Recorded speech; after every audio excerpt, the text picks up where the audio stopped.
Assalamualaikum warahmatullahi wabarakatuh. Perkenalkan nama saya Kalisa Azranifa Putri dengan NIM 192231074 dari kelas Gizi 5A. Pada video kali ini saya akan mempresentasikan hasil review jurnal saya terkait metode Dietary History Questionnaire.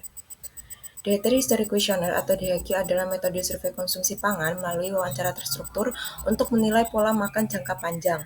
Instrumen ini bermanfaat dalam penelitian dan klinis karena mempunyai gambaran komprehensif meski memiliki keterbatasan seperti membutuhkan pewawancara yang terlatih, rawan bias recall, dan kurang efisien untuk survei-survei yang besar.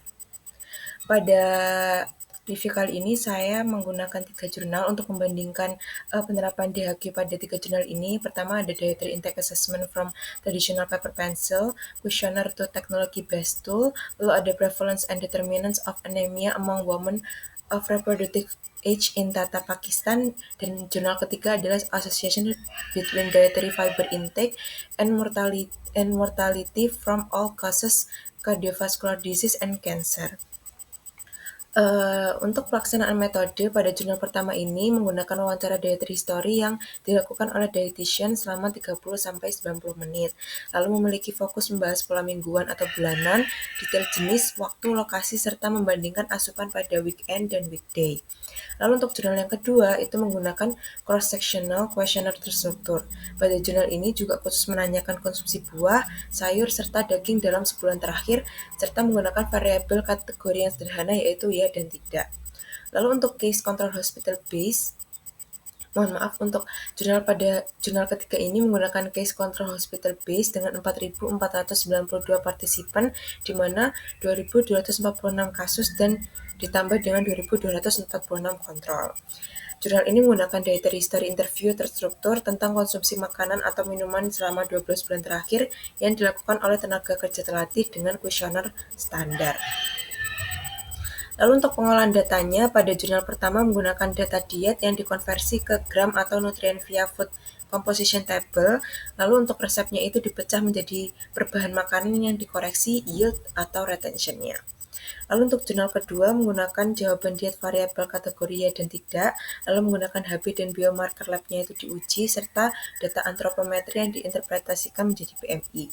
Lalu untuk jurnal ketiga menggunakan frekuensi konsumsi yang dikonversi ke porsi per minggu atau gram per hari, serta data diet dikodekan ke database sayur, buah, daging merah, daging olahan, susu, teh, ikan, dan lain sebagainya.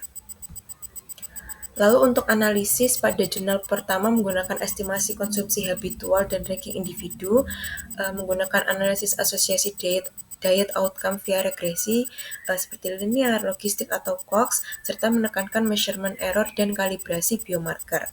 Lalu untuk jurnal yang kedua itu menggunakan deskriptif seperti frekuensi atau proporsi, lalu menggunakan uji bivariat seperti chi-square atau logistik sederhana, serta menggunakan multivariat seperti regresi logistik. Lalu untuk jurnal yang ketiga menggunakan conditional logistic regression karena cost control matching, lalu menggunakan OR plus CI 95% uji dose respon, serta kontrol perancu seperti umur, jenis kelamin, BMI, merokok, alkohol, aktivitas fisik, serta riwayat keluarga.